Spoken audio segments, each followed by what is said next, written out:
Welcome to my channel Zoobo Bio. My name is Virendra Kumar Verma और आज हम शुरू करने जा रहे हैं fungi and its major group के बारे में।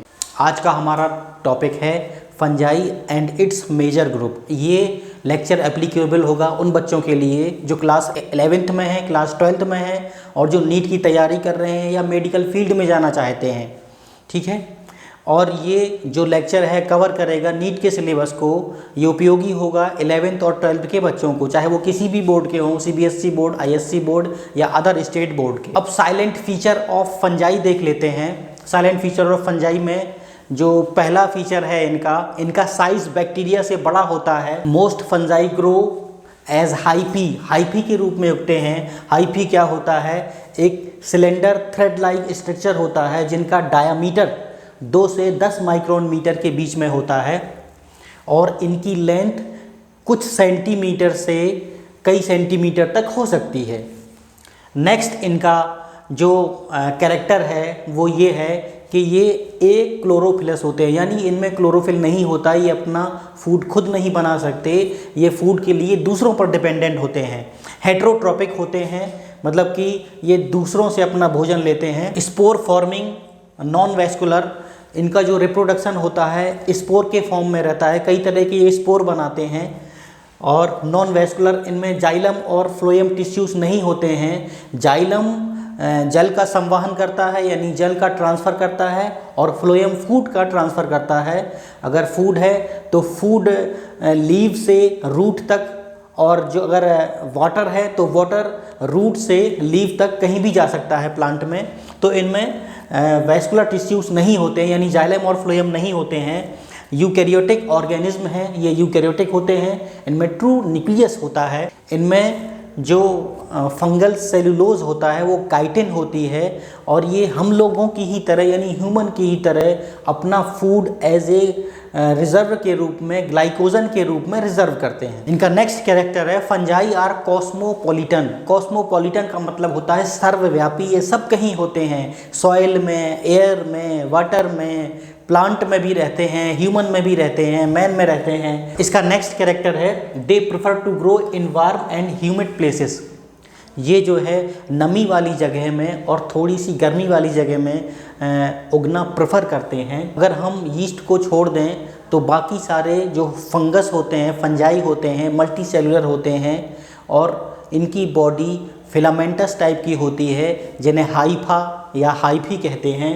ठीक है, और their body consist of long cylinder thread like structure called hyphae. Hyphae के नेटवर्क को हम माइसीलियम कहते हैं। ये आप देख रहे हैं हाइफी का स्ट्रक्चर है। इसमें दो तरह के हाइफी हैं, सेप्टेट हाइफी और सिनोसाइटिक हाइफी। जो हम सिलेंडर और थ्रेड लाइक स्ट्रक्चर की बात कर रहे थे वो यही है स्ट्रक्चर। इसमें जो ये वाला हाइफी है ये असल में सेप्टेट है। क्यों? क्योंकि इसमें बीच बीच में थ्रेड लाइक स्ट्रक्चर जो सिलेंडर टाइप का है, यानी कि एक तरह से कहना चाहिए पोला है, और बीच बीच में इसमें इस तरह के इसको खंड करने के लिए सेप्टा पाए जाते हैं, इसलिए इसको सेप्टेट हाइफी बोलते हैं। ठीक है, और दूसरे तरह का जो हाइफी है उसमें क्या है, कोई सेप्टा नहीं है और बहुत सारे न्यूक्लियस और साइटोप्लाज्म एक ही ट्यूब में पैक्ड रहते हैं। इस तरह के हाइफी को सिनोसाइटिक हाइफी या सिनोसाइटिक हाइफा कहते हैं। एक और इंटरेस्टिंग चीज़ बता दें आपको हाइफा के बारे में। जैसे जब कोई बच्चा पैदा होता है तो बच्चे के फादर की जो सिस्टर होती है उसे हम बुआ बोलते हैं। ठीक है, और बच्चे के जो बुआ होती है उसके हस्बैंड को फूफा बोलते हैं। ठीक है, तो अब हाइफी को हम या तो हाइफी कह दीजिए या तो हाइफा कह दीजिए, या अब इसका नाम हम दे रहे हैं फूफा, क्योंकि अब जो स्टोरी शुरू होगी वो फूफा के ऊपर ही बेस्ड होगी। क्योंकि फंजाई का जो मेन स्ट्रक्चर होता है वो फिलामेंटस टाइप का होता है। इसी को हम हाइफा भी कहते हैं, इसी को हाइफी भी कहते हैं, और अब हमने इसका नाम दिया है फूफा। ठीक है, तो अब जो स्टोरी बनेगी फूफा के ऊपर बनेगी। तो अब देखते हैं next slide. The cell wall of fungi is composed of chitin and polysaccharide. जो फंजाई की सेल वॉल होती है काइटिन और सेलुलोज पॉलीसेकेराइड की बनी होती है।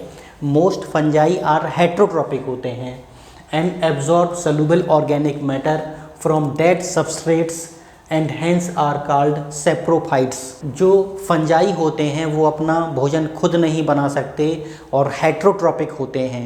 एक चीज़ और होती है इनमें, जैसे हम लोग जो फूड लेते हैं, भोजन ग्रहण करते हैं, उसको कहते हैं इनगेस्टिंग, INGESTING। जब भोजन को हम लेते हैं तो उसे कहते हैं इनगेस्टिंग। फिर उस फूड के ऊपर स्टोमक में एंजाइमेटिक रिएक्शंस होती हैं। या उससे पहले भी एंजाइमेटिक रिएक्शन शुरू हो जाती हैं।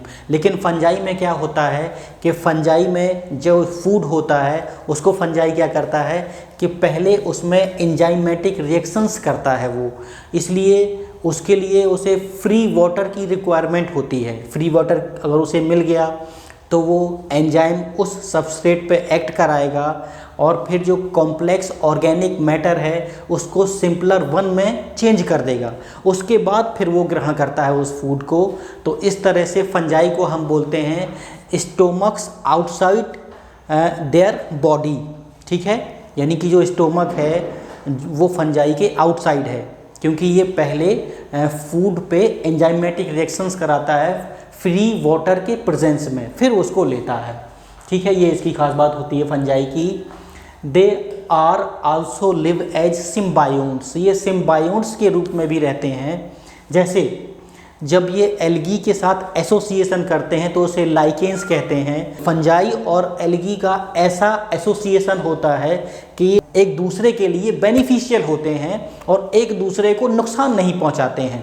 अभी हम आगे इसके बारे में अलग से डिस्कस करेंगे लाइकेंस और माइकोराइजा के लिए। और दूसरा जो एसोसिएशन है वो कुछ हायर प्लांट्स के साथ जो फंजाई है उसकी रूट्स में रहता है और एसोसिएशन करता है, उसको हम बोलते हैं माइकोराइजा, ठीक है। अब खेल शुरू होगा हमारे फूफा जी का, जिसे हम हाइफा या हाइफी बोल रहे हैं। Reproduction of fungi can takes place by asexual reproduction. Asexual reproduction में ये फ्रेगमेंटेशन करते हैं, फिशन करते हैं और बडिंग करते हैं। फ्रेगमेंटेशन क्या होता है, फिशन क्या होता है, बडिंग क्या होती है। फ्रेगमेंटेशन में तो सीधे सीधे जो फूफा जी रहते हैं वो कई हिस्सों में टूट जाते हैं और हर एक हिस्सा नए फंजाई को जन्म देता है, ये कहलाता है फ्रेगमेंटेशन, सिंपल सा। फिशन और बडिंग क्या होती है, फिशन में जो फंजाई की बॉडी रहती है, जैसे कि मान लीजिए ये कोई फंजाई है मान लीजिए, ठीक है, इसमें एक वैक्यूल रहेगा और एक न्यूक्लियस रहेगा। जब फिशन होगा तो इसमें ये एक फंगस सेल है, अगर ये फिशन के थ्रू है तो ये वैक्यूल है और ये न्यूक्लियस है। वैक्यूल दो पार्टों में टूट जाता है और न्यूक्लियस भी दो पार्टों में टूट जाता है। बाकी इसका साइटोप्लाज्म दो पार्टों में डिवाइड हो जाएगा और दो नए फंगस सेल बन जाएंगे, दोनों में ही वैक्यूल्स और दोनों में न्यूक्लियस रहेगा, ठीक है। अब हम देखते हैं बडिंग के बारे में। बडिंग में भी सेम ऐसे ही होता है, बस इसमें क्या होता है देख रहे हैं, मान लीजिए फंगस सेल है, वैक्यूल है और एक न्यूक्लियस है और ढेर सारा साइटोप्लाज्म पूरे फंगस सेल में है। जब ये बडिंग के थ्रू करेगा तो इसमें जो वैक्यूल है, छोटा सा वैक्यूल नए बड में बन जाता है, बड़ा वैक्यूल मदर सेल में रहता है और न्यूक्लियस का छोटा सा पार्ट बड में चला जाता है। ये बाद में अलग होकर एक फंगस सेल को जन्म देता है और ये as it is mother cell रहती है। वैक्यूल है, ये न्यूक्लियस है, ये मदर सेल है और ये न्यू फंगस सेल है, ठीक है। इसके बाद इसमें और भी इसी तरह के बड बनते रहेंगे और बैक्टीरिया मल्टीप्लाई करता रहेगा, फंजाई मल्टीप्लाई करता रहेगा। ये रिप्रोडक्शन वेजिटेटिव रिप्रोडक्शन टाइप का था। अब जो रिप्रोडक्शन हम पढ़ने जा रहे हैं, asexual reproduction by spores called conidia और स्पोरेंजियोस्पोर्स और जू स्पोर्स। अब जो एसेक्सुअल रिप्रोडक्शन होगा उसमें जो स्पोर बनेंगे उसे या तो हम कोनिडिया बोल रहे हैं या स्पोरेंजियोस्पोर्स बोल रहे हैं या उनको जू स्पोर्स बोल रहे हैं। ये डिपेंड करेगा कि ये किस फंगस से बन रहे हैं, उसी के हिसाब से हम इनको बताएंगे कि ये हैप्लॉइड हैं स्पोर्स या ये डिप्लॉइड हैं। जैसे कोनिडिया आपका हैप्लॉइड होता है, स्पोरेंजियोस्पोर्स हैप्लॉइड होते हैं, लेकिन जू स्पोर्स डिप्लॉइड होता है और ये मोटाइल होते हैं, यानी ये थोड़ी दूर तक जा सकते हैं, इनमें फ्लैजेला टाइप का स्ट्रक्चर होता है। और स्पोरेंजियोस्पोर्स या कोनिडिया में इस तरह का फ्लैजेला टाइप का स्ट्रक्चर नहीं होता, ये ज़्यादा मूव नहीं कर सकते, ठीक है, और ये हैप्लॉइड होते हैं। जो फूफा जी की महिमा है वो कैसे होगी, फूफा जी यहाँ भी आ जाएंगे, क्योंकि फंगस की जो पूरी बॉडी होती है वो फिलामेंटस टाइप की होती है, ठीक है। और जो फिलामेंटस थ्रेड टाइप के स्ट्रक्चर होते हैं जिनका जो साइज, जो डायमीटर हमने बताया था, इनकी मोटाई जो बताई थी 2 से 10 माइक्रोन मीटर के बीच में बताई थी, ठीक है। तो अब कोनिडिया जिसमें लगे रहते हैं वो स्ट्रक्चर कोनिडियोफोर कहलाता है। और कोनिडियोफोर भी कहाँ से आता है, वो फूफा जी के, असल में फूफा जी ही डेवलप हो गए कोनिडियोफोर बनाते हैं और उसी में कोनिडिया का निर्माण होता है। मैं आगे फिगर में आपको दिखाऊंगा। ये हैं कोनिडिया बनाने जा रहे हैं। कोनिडिया कैसे बनता है, ये जो स्ट्रक्चर है ये वाला पार्ट ये कोनिडियोफोर कहलाता है। ये जो स्ट्रक्चर है ये कहलाता है कोनिडियोफोर। फूफा जी का स्ट्रक्चर है, देख रहे हैं आप यहाँ पे, ये हैं फूफा जी, ठीक है, क्योंकि पूरी बॉडी फूफा जी से मिलकर बनी होती है, यानी हाइफा या हाइफी से मिलकर बनी होती है। तो अब ये जो स्ट्रक्चर है ये कहलाता है कोनिडियोफोर। और देख रहे हैं आप फूफा जी ही आगे चल के ये डेवलप हो गए हैं कोनिडियोफोर में। और कोनिडियोफोर बाद में कोनिडिया टाइप के स्पोर बनाते हैं। ये हवा में है फूफा जी, तो इन्हें एरियल हाइफा कह दे रहे हैं हम लोग। ये थोड़ा जो सॉइल है उसके सरफेस में है फूफा जी, तो इन्हें सब सरफेस हाइफा कह दे रहे हैं, ठीक है। और ये ज़मीन के नीचे हैं, ये सिंपली हाइफा बोल रहे हैं हम लोग। जर्मिनेशन से फूफा जी पैदा हो रहे हैं, ठीक है, और फिर ये और डेवलप हो रहे हैं, बाद में ये पूरा डेवलप हो गए कोनिडिया बना रहे हैं। अब इन कोनिडिया की जो विशेषता है, स्पेशलिटी है, वो क्या होती है कि ये जो है एक्सोजिनस स्पोर्स होते हैं। एक्सोजिनस स्पोर्स का मतलब क्या होता है कि जो ये हाइफा या फूफा जी रहते हैं इनमें टिप में, जैसे कि ये मान लीजिए है, ये सिकुड़ जाता है, ठीक है। फूफा जी की टिप में ये थोड़ा सिकुड़ जाता है और ये स्ट्रक्चर अलग हो जाता है, ठीक। ये माइटोसिस के थ्रू ऐसा होता है। तो ये पेरेंट सेल हैप्लॉइड होता है तो कोनिडिया भी हैप्लॉइड ही बनता है, ठीक है। ये होता है एक्सोजिनस स्पोर्स, यानी बाहर से इसका साइटोप्लाज्म पतला होके इससे बीच में सिकुड़ जाता है, सिकुड़ के फिर ये कोनिडिया अलग हो जाते हैं, ठीक है। हैप्लॉइड यानी एन तरह का इसमें न्यूक्लियस रहता है, साइटोप्लाज्म भी रहेगा इसमें। ये हमारे जो फूफा जी हैं अब इसमें स्पोरेंजियो स्पोर्स बनाएंगे, जो भी हैप्लॉइड होगा माइटोसिस के थ्रू ये बनेंगे। अब देखो यहाँ फूफा जी हैं हाइफा, और बाकी का स्ट्रक्चर भी फूफा जी के ऊपर ही बन रहा है। एक तरह से फूफा जी खुद जो है स्पोरेंजियो फोर बना रहे हैं, ठीक है, उनसे क्या कहते हैं स्पोरेंजियो स्पोर्स बन रहे हैं। ये स्ट्रक्चर गुम्बद टाइप का जो देख रहे हैं स्पोरेंजियम कहलाता है। अब इनमें खास बात क्या होती है, वो जो कोनिडिया था एक्सोजिनस स्पोर था और ये स्पोरेंजियो स्पोर एक एंडोजिनस स्पोर है। क्यों एंडोजिनस स्पोर है, क्योंकि ये स्पोरेंजियम के अंदर बनता है, ठीक है। और इनमें भी माइटोसिस होता है। कोनिडिया भी हमारा हैप्लॉइड था और ये भी हैप्लॉइड है। जू स्पोर्स की बात कर रहे थे। जू स्पोर, ये जो जू स्पोरेंजियम का स्ट्रक्चर है ये असल में 2n होता है। जो यंग थैलस है ये भी 2n होता है, यानी डिप्लॉयड होता है। तो जो जू स्पोर बनेगा वो भी डिप्लॉयड 2n होगा और इसमें फ्लैजला होता है, यानी ये थोड़ी दूर तक ये मोटाइल है, यानी जा सकता है कहीं भी, ठीक है। सिस्ट बनेगा और फिर दोबारा से ये थैलस बन जाएगा। चलो ये हो गया। अब ये जू स्पोर की बात करें, इसमें देख रहे हैं जू स्पोर्स में दो फ्लैजला हैं। ये पेरेंट सेल को जू स्पोरेंजियम बोलते हैं। ये भी डिप्लॉयड होता है, यानी कि जू स्पोर डिप्लॉयड है, जाइगोट भी डिप्लॉयड होता है, ठीक है। माइटोसिस के थ्रू ये बन रहे हैं। डिप्लॉयड थैलस था तो डिप्लॉयड स्पोर बने माइटोसिस के थ्रू।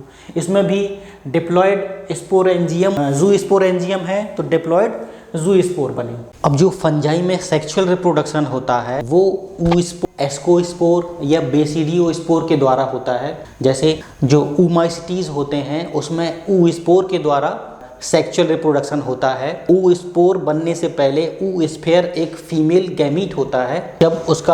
जब उसमें मेल गैमीट ट्रांसफ़र हो जाता है तो ऊ स्फेयर ऊ स्पोर में कन्वर्ट हो जाता है।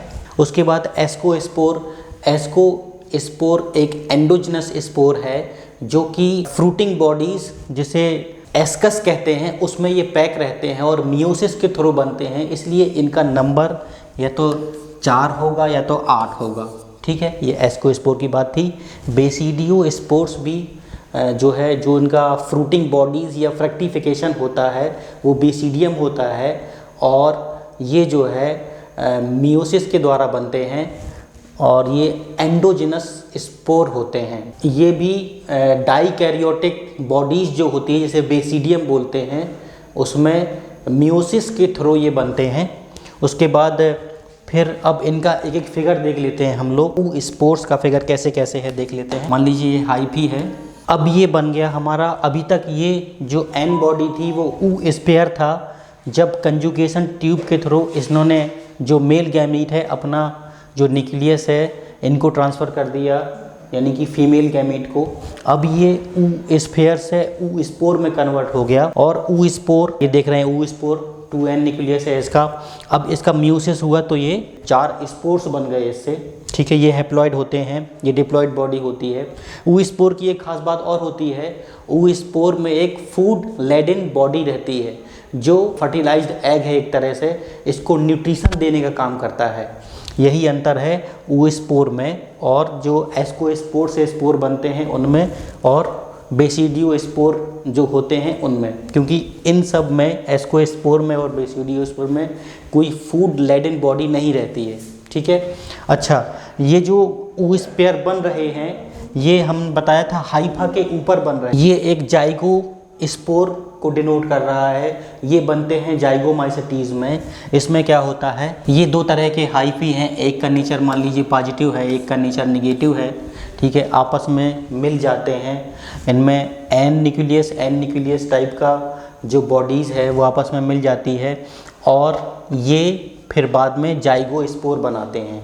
ठीक है, ये डिप्लॉइड बॉडी होती है। एस्कोस्पोर बने हैं इसमें, ये जिसमें बनते हैं उसको बोलते हैं एस्कोकार्प। फ्रूटिंग बॉडीज़ को एस्कोकार्प बोलते हैं, उसमें ये एस्कोस्पोर बनते हैं, मियोसिस के थ्रू बनते हैं। ठीक है, ये एंडोजेनस स्पोर होते हैं। ये बेसिडियो स्पोर, ये स्ट्रक्चर जो होता है वो बेसिडियम कहलाता है। ये सब हाइफा में डिज़ाइन किए हुए स्ट्रक्चर हैं। हाइफा के ऊपर ही हाइफा पहले प्राइमरी माइसीलियम में कन्वर्ट होता है, फिर प्राइमरी माइसीलियम सेकेंडरी माइसीलियम में कन्वर्ट होता है, सेकेंडरी माइसीलियम फिर बेसिडियम में कन्वर्ट होता है। बेसिकली बेसिडियम बाद में बेसिडियो कार्प बनता है। बेसिडियो कार्प को हम कंज्यूम करते हैं, जिसे हम मशरूम कहते हैं, उसको हम कंज्यूम करते हैं, खाते हैं, अपने फूड में इस्तेमाल करते हैं। और ये बेसिडियम बाद में जब इसमें सेकेंडरी माइसीलियम बनता है तो कैरियोगेमी होती है और मियोसिस के द्वारा फिर इसमें ये 4 स्पोर्स बन जाते हैं जिसे हम बोलते हैं बेसिडियो स्पोर्स। ये भी एंडोजिनस स्पोर होते हैं। The sexual cycle involves the following 3 steps. 3 steps होते हैं सेक्सुअल साइकिल में। पहला होता है प्लाज्मोगेमी। प्लाज्मोगेमी में क्या होता है, 2 सेल्स आपस में मिलते हैं, कांटेक्ट में आता है और उनका साइटोप्लाज्म या कहना चाहिए उनके अंदर का जो प्रोटोप्लाज्म होता है वो फ्यूज हो जाता है। और फिर उसके बाद होता है कैरियोगेमी। फिर जब डिफरेंट सेल्स आपस में कांटेक्ट में आई हैं, उनका जो न्यूक्लियस है फिर वो फ्यूज होता है, जिसको बोलते हैं कैरियोगेमी। कैरियोगेमी होने के बाद फिर वो डिप्लॉयड बॉडी बन जाती है। फिर उस डिप्लॉयड बॉडी में मियोसिस होती है, meiosis in zygote resulting in haploid spore. जब मियोसिस होती है तो हैप्लॉयड स्पोर्स बनते हैं। आपने देखे होंगे इससे पहले जाइगो स्पोर्स में मियोसिस हो रही थी, वो हैप्लॉयड स्पोर्स में कन्वर्ट हो जा रहे थे। उसके बाद एस्कोमाइसिटीज़ ग्रुप में, एस्कोमाइसिटीज़ की क्लास में जो एस्कोस्पोर बन रहे थे वो मियोसिस के द्वारा बन रहे थे। बेसिडियम यानी बेसिडियोमाइसिटीज क्लास में बेसिडियो स्पोर बन रहे थे, वो भी मियोसिस के थ्रू बन रहे थे। Kingdom fungi is divided into various classes depending upon the morphology of the mycelium. Mycelium किस तरह से काम करता है, ये मोड ऑफ स्पोर फॉर्मेशन, उसका जो स्पोर बन रहे हैं उसका मोड क्या है, ठीक है, और फ्रूटिंग बॉडीज़ उसकी किस टाइप की है, यानी कि फ्रूटिंग बॉडीज का शेप क्या है, उस पर the various classes of kingdom fungi are phycomycetes, ascomycetes, basidiomycetes और डिटरोमाइसिटीज। अब इनको एक एक करके हम डिस्कस करते हैं। पहला जो ग्रुप है वो है ऊमाइसिटीज, या इसे कहते हैं फाइलम ऊमाइकोटा। फाइलम ऊमाइकोटा में क्लास फाइकोमाइसिटीज को रखा गया है। ऊमाइकोटा को एग फंजाई भी बोलते हैं, क्योंकि इसमें जो दो क्लासेस आप देख रहे हैं, एक क्लासेस है क्लास ऊमाइसिटीज जिसे एल्गल फंजाई बोलते हैं, और दूसरा है क्लास जाइगोमाइसिटीज जिसे कंजुगेशन फंजाई बोलते हैं। इन दोनों ही क्लासेस को हम एग फंजाई बोलते हैं, क्योंकि जो इनमें दो क्लासेस आप देख रहे हैं ऊमाइसिटीज और जाइगोमाइसिटीज, इनमें जो फीमेल गैमीट होती है वो जब फर्टिलाइज्ड होती है तो एक स्पोर बनता है, डिप्लॉयड स्पोर। वो एज ए रेस्टिंग बॉडीज़ में कुछ समय के लिए रह सकती है। जैसे ऊमाइसिटीज़ में ऊ स्पोर बन रहा था, अभी पहले मैंने दिखाया था, ठीक है, और जाइगोमाइसिटीज़ में जाइगो स्पोर बन रहा था। तो इसलिए इन दोनों ही ग्रुप को हम बोलते हैं एग फंजाई। अब इनको एल्गल फंजाई क्यों कहते हैं, इनको कंजुगेशन फंजाई कहते हैं, क्यों कहते हैं, आगे हम इनको डिस्कस करेंगे। अब है ऊमाइसिटीज, इसको एल्गल फंजाई क्यों बोलते हैं, इसके कुछ रीज़न है, मैं बता दूं आपको। पहला इसका रीज़न है कि ऊमाइसिटीज में जितने भी मेंबर्स होते हैं सारे के सारे एक्वेटिक होते हैं। दूसरा है जनरली जो फंगस की सेल वॉल होती है काइटिन की बनी होती है, इसलिए जो सेलुलोज है वो जनरली काइटिन है, लेकिन इनके मेंबर्स में यानी ऊमाइसिटीज में जो सेल वॉल है वो सेलुलोज की बनी होती, नमी वाली प्लेसेस होती है, वहाँ ये उगते हैं।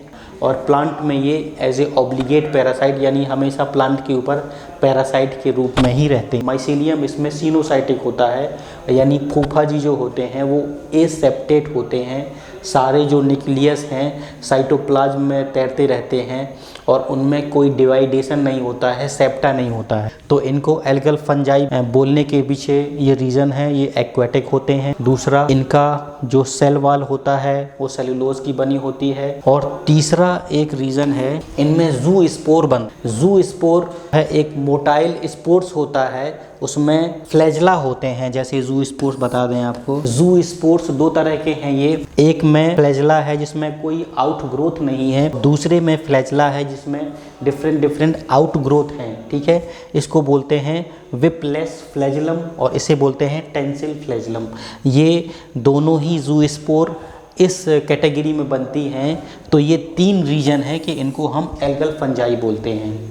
Asexual reproduction involves the formation of sporangia. Sporangia के थ्रू एसेक्सुअल रिप्रोडक्शन होता है। In aquatic forms the sporangia produce जू स्पोर। एक्वेटिक फॉर्म्स के होते हैं इसलिए जो स्पोरेंजिया है उनमें जू स्पोर्स बनते हैं। और बाय एप्लेनोस्पोर, एप्लेनोस्पोर एक नॉन मोटाइल स्पोर्स है और इसको भी थोड़ी दूर तक जाने के लिए वाटर की रिक्वायरमेंट रहती है। These spores are endogenously produced, ये दोनों ही स्पोर्स एंडोजेनसली प्रोड्यूस्ड होते हैं इन स्पोरेंजियम। स्पोरेंजियम एक फ्रक्टिफिकेशन है या फ्रूटिंग बॉडीज है, उसमें ये दोनों ही स्पोर बनते हैं, जू स्पोर और एप्लेनोस्पोर। अब देख लेते हैं कि जो जू स्पोर है वो जाइगोट से कैसे डिफरेंट है। पहली बात, जू स्पोर हैप्लॉइड और डिप्लॉइड दोनों हो सकता है, जबकि जाइगोट हमेशा डिप्लॉइड ही होता है। और जाइगो स्पोर जो आगे की जाइगोमाइसिटीज क्लास है उसमें जो जाइगो स्पोर बनेगा वो भी डिप्लॉइड रहेगा। अब स्पोरेंजिया अगर डिप्लॉइड है और माइटोसिस होगी उसमें तो डिप्लॉइड जू स्पोर बनेगा। स्पोरेंजिया अगर हैप्लॉइड है उसमें माइटोसिस होगी तो हैप्लॉइड टाइप का जू स्पोर बनेगा। दोनों ही कैटेगरी होती हैं, डिप्लॉइड भी होता है और हैप्लॉइड भी होता है। ये डिपेंड करेगा कि किस फंगस में ये बन रहा है। जो राइजोपस का आप फिगर देख रहे हैं, राइजोपस लिखा हुआ है, राइजोपस एक्चुअली में जाइगोमाइसिटीज का मेंबर है, ये ऊमाइसिटीज का मेंबर नहीं है। लेकिन चूँकि फाइकोमाइसिटीज को डिवाइड किया है हमने तो ये फाइकोमाइसिटीज भी कहलाएगा, जिसे फाइलम हम ऊमाइकोटा बोल रहे थे। इसमें ये फ्रूटिंग बॉडी स्पोरेंजियम कहलाती है। इससे जो स्पोर बनेंगे वो हैप्लॉइड स्पोर बनेंगे और जिस हाइफा या फूफाजी में ये विराजमान रहेंगे उसको हम बोलते हैं स्पोरेंजियोफोर। ये हाइफा का स्ट्रक्चर है। नीचे जो इसको स्टेबल रखता है सॉइल में या किसी मॉइस्ट प्लेसेस में वो राइजॉइड्स रहेगा। तो ये फिगर है स्पोरेंजियम का। इसमें जो स्पोर बनेंगे एंडोजिनस स्पोर रहेंगे, माइटोसिस के द्वारा बन रहेंगे और हैप्लॉइड रहेंगे। अब इसमें जो मोड ऑफ सेक्सुअल रिप्रोडक्शन होगा वो या तो आइसोगेमस होगा या एनिसोगेमस होगा। आइसोगेमस या एनिसोगेमस, एनिसोगेमस को ऊगेमस भी बोलते हैं। आइसोगेमस में क्या होता है कि मेल गैमीट और फीमेल गैमीट साइज में बराबर होते हैं, जबकि एनिसोगेमस या ऊगेमस में जो फीमेल गैमीट होता है वो साइज में बड़ा होता है और मेल गैमीट छोटा होता है। और जब न्यूक्लियस ट्रांसफ़र करना होता है तो एक कंजुगेशन ट्यूब बनती है जिससे मेल गैमीट अपना न्यूक्लियस फीमेल गैमीट में ट्रांसफ़र कर देता है। Gametes are usually non flagellate and sexual reproduction is by gametangial contact in which the male organs or antheridium passes its product into the female sex organ और oogoneum through a fertilization tube। इनमें fertilization tube बनती है and produces an oospore, और एक oospore बनता है। oospore मैंने बताया था कि haploid बॉडी होती है और oospore में फूड लेडन बॉडी होती है, यानी इसमें एग, जो फर्टिलाइज्ड एग है अपना oospore, उसको न्यूट्रिशन देने के लिए एक फूड लेडन बॉडी इसमें एम्बेडेड रहती है। इसलिए फाइकोमाइसिटीज को ooमाइसिटीज भी बोलते हैं क्योंकि इनमें ooस्पोर बन रहे हैं, और इनको एग फंजाई भी बोलते हैं। इसके दो एग्जाम्पल देख लेते हैं, फाइटोप्थोरा इन्फेस्टेंस और दूसरा एग्जाम्पल है एल्ब्यूगो। फाइटोप्थोरा इन्फेस्टेंस से दो डिसीज होती हैं, late blight of potato and late blight of tomato. दोनों ही जो डिसीजेज होती हैं उनमें टोमेटो और पोटैटो की ग्रोथ कम हो जाती है। जो दूसरा एग्जाम्पल है एल्ब्यूगो, ये मस्टर्ड के पौधे में सफ़ेद चकत्ते पैदा कर देता है और मस्टर्ड की जो ग्रोथ है वो भी कम कर देता है। आप सभी से गुजारिश है, प्लीज़ मेरे चैनल को लाइक करिए, शेयर करिए, सब्सक्राइब करिए और कमेंट जरूर करिए। नेक्स्ट ग्रुप है हमारा फाइकोमाइसिटीज की दूसरी कैटेगरी है जाइगोमाइसिटीज, या इसी को कहते हैं कंजुगेशन फंजाई, क्योंकि जाइगोमाइसिटीज में जाइगो स्पोर प्रोड्यूस होता है इसलिए इन्हें जाइगोमाइसिटीज कहते हैं। कंजुगेशन फंजाई, इनमें जो जाइगो स्पोर का प्रोडक्शन होता है वो कंजुगेशन के थ्रू होता है, इसलिए इसे कंजुगेशन फंजाई कहते हैं। बाकी इसके एग्जाम्पल देख लेते हैं। इससे पहले आपने जो देखा था ooमाइसिटीज, जिसे एल्गल फंजाई बोल रहे थे, उसके सारे मेंबर एक्वेटिक थे, लेकिन इसके जो मेंबर्स हैं टेरेस्ट्रियल फंजाई होते हैं, मोस्टली सेप्रोट्रॉपिक या सेप्रोफाइटिक होते हैं एंड रेयरली पैरासाइटिक होते हैं। माइसिलियम इट्स सीनोसाइटिक, यानी कि जो फूफाजी होते हैं वो ooमाइसिटीज में भी सीनोसाइटिक थे और जाइगोमाइसिटीज में भी सीनोसाइटिक हैं। ठीक है, अब बताने की ज़रूरत तो है नहीं कि फूफाजी हाइफा या हाइपोकम फूफाजी बोल रहे हैं। ठीक है, नेक्स्ट इसका है जो माइटोस्पोर्स होते हैं उन्हें बोलते हैं स्पोरेंजियोस्पोर्स। स्पोरेंजिया के अंदर बनते हैं। जो माइटोस्पोर्स बनते हैं वो नॉन मोटाइल होते हैं और एक स्पेशल तरह के फूफाजी के ऊपर स्पोरेंजियोस्पोर बनते हैं। उस फूफाजी को हम बोलते हैं sporangiophore. Sexual reproduction occurs through gametangial contact, gametangial copulation और conjugation, thus they are also called conjugation fungi. दूसरा है sexual reproduction results in resting diploid spores called zygospores. इनमें जाइगोस्पोर बनते हैं। 10 these fungi are called zygomycetes. Zygospore बनने के कारण ही इन्हें जाइगोमाइसिटीज बोलते हैं। Zygospore differ from oospore. Oospore से कैसे डिफर है? ooस्पोर में क्या होता है, फूड लेडन बॉडी रहती है, जबकि जाइगोस्पोर में फूड लेडन बॉडी नहीं रहती है। ये जाइगोस्पोर की प्रोसेस बता रहा है कैसे जाइगोस्पोर बनता है। इसमें इधर से देख लेते हैं हम लोग, जैसे इसमें एक ये स्पोरेंजियम है और जिसमें बन रहे हैं स्पोरेंजियोस्पोर्स, ये हैप्लॉइड हैं और ये स्पेशल तरह के हाइफी हैं जिनमें ये स्पोरेंजियोफोर रहते हैं और स्पोरेंजियोफोर के ऊपर स्पोरेंजियम रहता है। स्पोरेंजियम में स्पोरेंजियोस्पोर बनते हैं। इनकी जो नेचर होती है अलग अलग होती है, पॉजिटिव नेगेटिव टाइप की नेचर होती है। फिर ये पॉजिटिव नेगेटिव आपस में कंजुगेशन करते हैं और फिर अपना जो न्यूक्लियस है वो आपस में जुड़ता है और फर्टिलाइजेशन होता है, मतलब आपस में कांटेक्ट होता है न्यूक्लियस का, फिर फर्टिलाइजेशन जिसे बोलते हैं। फिर वो जाइगोट का निर्माण करता है। जाइगोट बाद में जाइगोस्पोर बनाता है, जो कि एक रेस्टिंग स्पोर भी हो सकती है। अगर उसे फेवरेबल कंडीशन नहीं मिली तो वो कुछ समय के लिए रुक भी सकता है एनवायरनमेंट में। जब उसे फेवरेबल कंडीशन मिलेगी तो वो जर्मिनेट करेगा और वापस में से मियोसिस करके वो हैप्लॉइड बॉडी में कन्वर्ट हो जाएगा। इसके सम कॉमन एग्जांपल्स आज म्यूकर राइजोपस है। राइजोपस को हम ब्रेड मोल्ड भी कहते हैं, यानी कि जो रोटी में उगने वाली फंजाई है वो कहते हैं राइजोपस को। फंजाई की अगली कैटेगरी है वो है एस्कोमाइसिटीज, या इसे कहते हैं सैक फंजाई। सैक मीन्स होता है थैला, यानी कि एस्कोस्पोर बनेंगे, वो एक थैले में पैक होंगे और वो एंडोजिनस स्पोर होंगे। तो इसको देख लेते हैं हम लोग। Commonly known as sac fungi, the ascomycetes are mostly multicellular. इसके जो मेंबर्स होते हैं मल्टी सेलुलर होते हैं। एग्जाम्पल पेनिसिलियम और रेयरली यूनिसेलुलर यीस्ट। ठीक है, जो यीस्ट होता है उसे सैकेरोमाइसिस कहते हैं।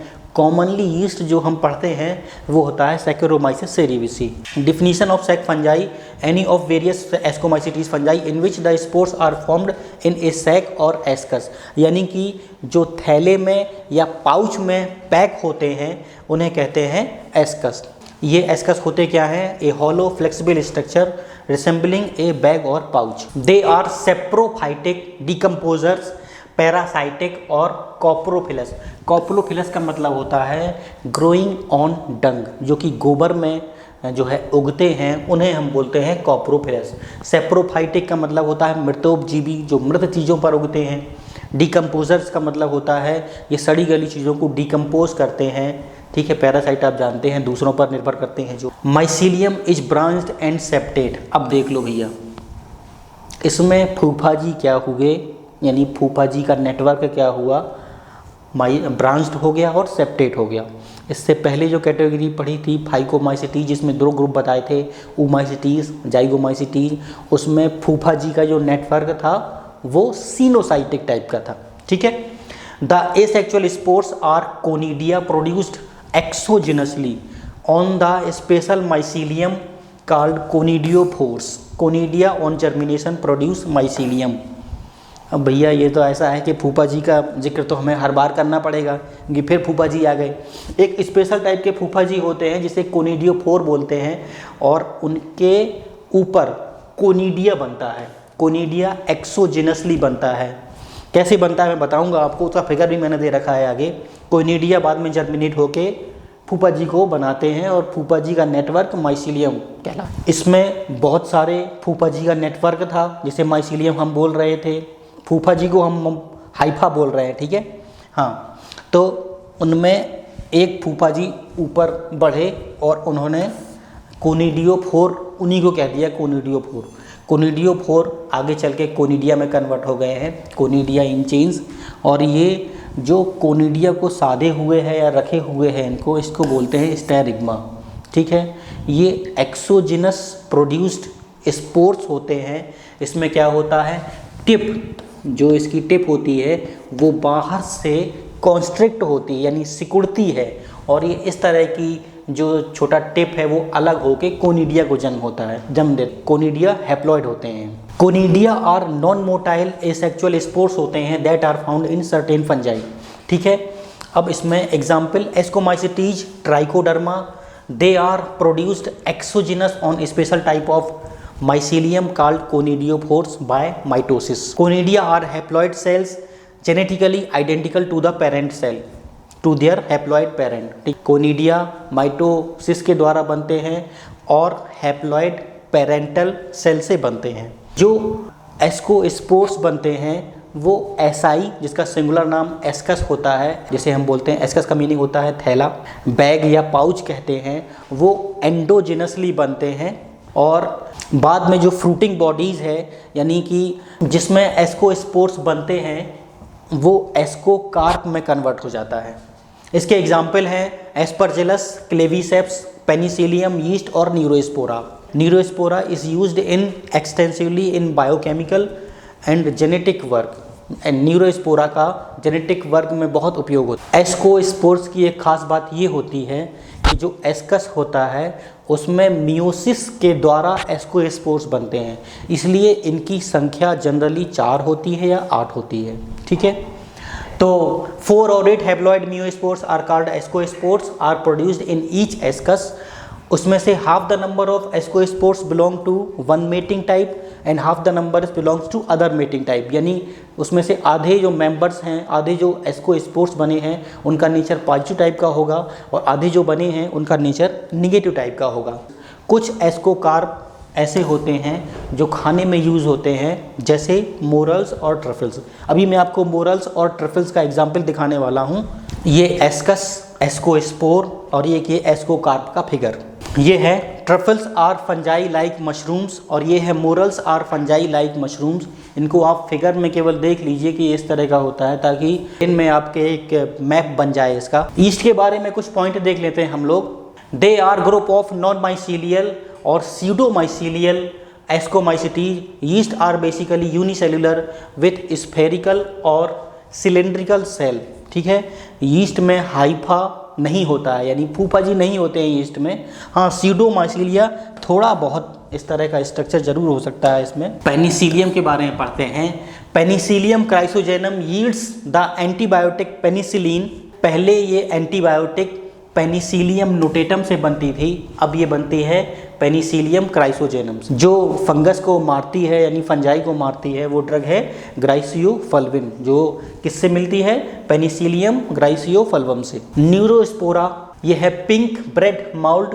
Neurospora crassa is used in studies conducted in experimental genetics. Experimental genetics में न्यूरोस्पोरा क्रासा का बहुत उपयोग होता है। और कप फंजाई, कुछ ये कप फंजाई है जिनमें जो एस्कोकार्प होता है वो कप शेप्ड होता है। किस तरह का कप शेप्ड होता है मैं आपको बताता हूँ। ये है पेजिजा एस्कोकार्प और ये है एस्कोबोलस एस्कोकार्प। ये दोनों ही मेंबर एस्कोमाइसिटीज के हैं। आप सभी से गुजारिश है, प्लीज़ मेरे चैनल को लाइक करिए, शेयर करिए, सब्सक्राइब करिए और कमेंट जरूर करिएगा। फंजाई का जो अगला मेंबर है वो है basidiomycetes the club fungi. Club का मतलब क्या होता है? क्लब मीन्स होता है मुगदर, यानी कि मूसल। जो इसका शेप कुछ इस तरह का होता है, नीचे जो है पतला होता है और ऊपर थोड़ा मोटा होता है, इस तरह का शेप होता है, क्लब शेप्ड। तो ये बेसिडियोमाइसिटीज, इनमें बेसिकली बेसिडियम बनता है, अभी आगे पढ़ेंगे आप। They are the most advanced and most commonly seen fungi due to their large basidiocarps. बहुत बड़े बड़े बेसिडियो कार्प्स इनमें होते हैं। मशरूम इसी में आता है।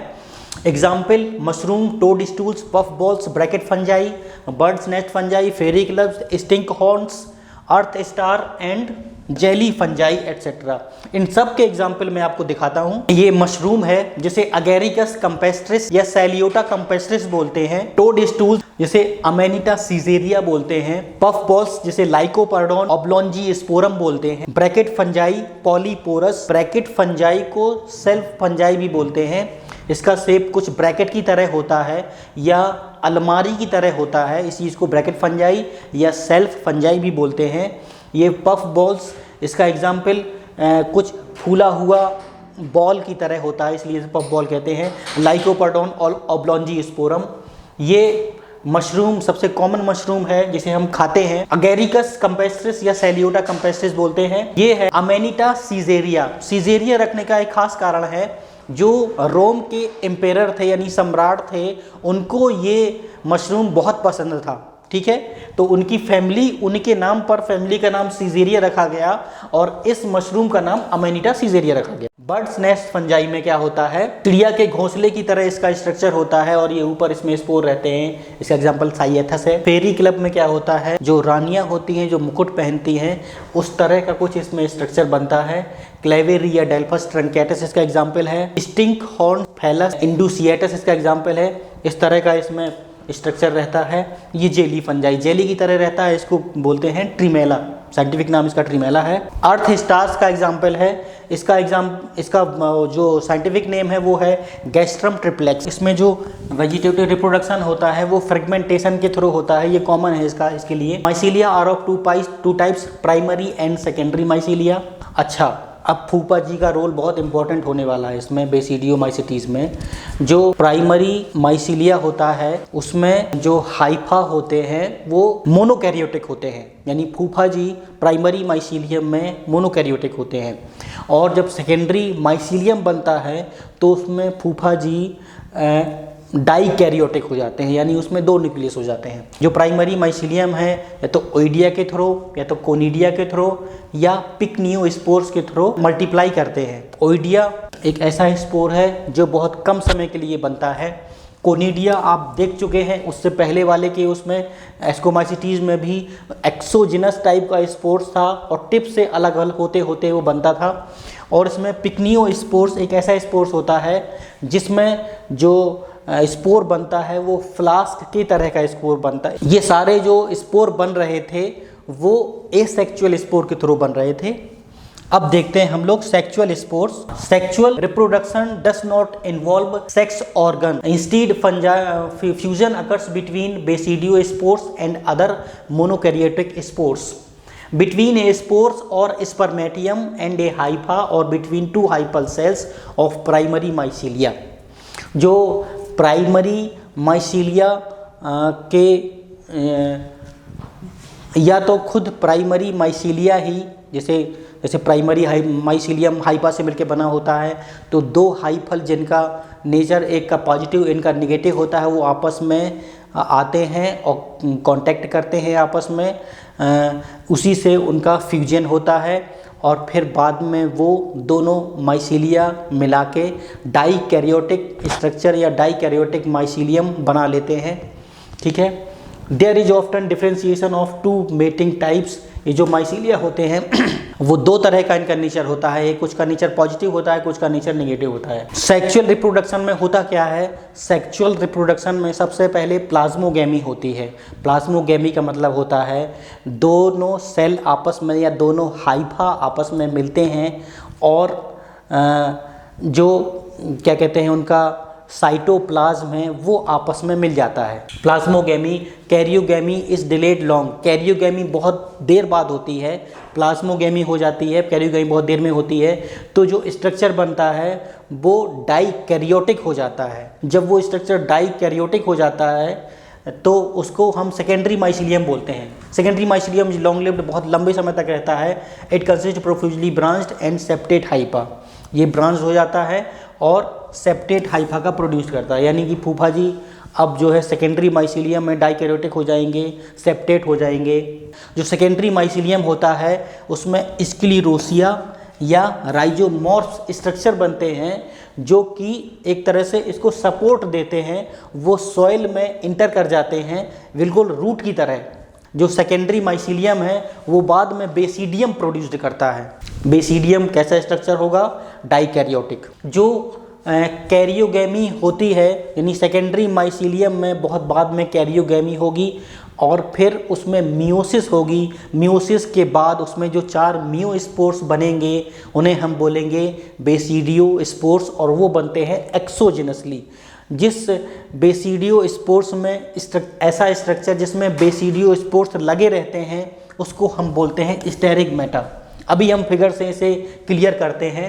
जो बेसिडियम है वो जो है बेसिडियो कार्प प्रोड्यूस करता है, ये इसका स्ट्रक्चर है। अब मैंने बताया था प्राइमरी माइसीलियम बना, फिर उसके बाद प्राइमरी माइसीलियम में जो पॉजिटिव नेगेटिव स्ट्रक्चर थे या पॉजिटिव नेगेटिव टाइप की जो हाइफा थे वो आपस में कांटेक्ट में आए, उसमें प्लाज्मोगैमी हुई, फिर जो है सेकेंडरी माइसीलियम बन गया। सेकेंडरी माइसीलियम जो है बेसिडियम में कन्वर्ट हो गया।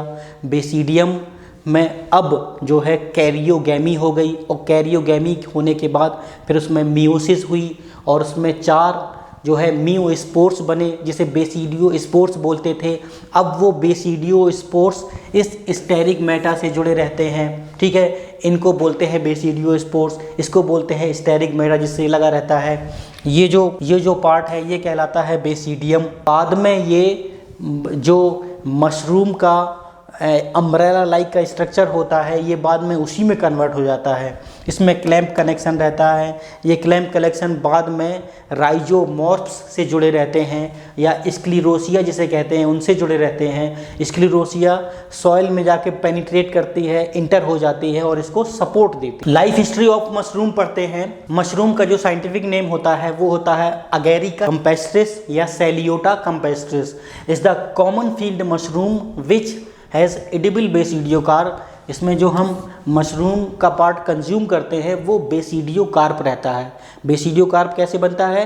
सेकेंडरी माइसीलियम से बेसिडियम बनता है, बेसिडियम ही बाद में बेसिडियो कार्प बनाता है। ठीक है। इट इज सेप्रोफाइटिक, ये सेप्रोफाइटिक होते हैं। सेप्रोफाइटिक का मतलब मृतोपजीवी होते हैं, मृत चीज़ों पे उगते हैं। माइसीलियम है, फ्रेगमेंटेशन के द्वारा मल्टीप्लाई भी करता है। इनमें दो तरह के माइसीलिया होते हैं, प्राइमरी माइसीलियम और सेकेंडरी माइसीलियम। प्राइमरी माइसीलियम होता है उसमें मोनोकैरियोटिक सेल्स होती हैं और वो सेप्टेट होते हैं। जो प्राइमरी माइसीलिया होता है उनके नेचर दो तरह के होते हैं, पॉजिटिव एंड नेगेटिव। ठीक है, दो तरह के उसमें थैलस होते हैं, हेट्रोथैलिक होता है ये। फूफा जी की महिमा का गान दोबारा करना पड़ेगा।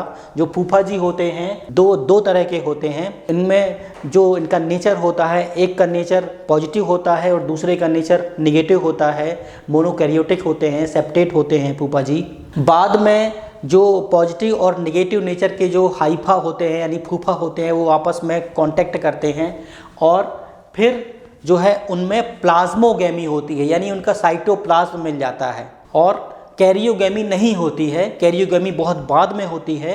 तो अब वो स्ट्रक्चर डाइकैरियोटिक सेल में कन्वर्ट हो जाता है जो कहलाता है secondary mycelium. The dikaryotic cells grow, divides and produces a long lived and extensive dikaryotic और सेकेंडरी माइसीलियम। द हाइफा और secondary mycelium show clamp connections and डॉलीपोर septa.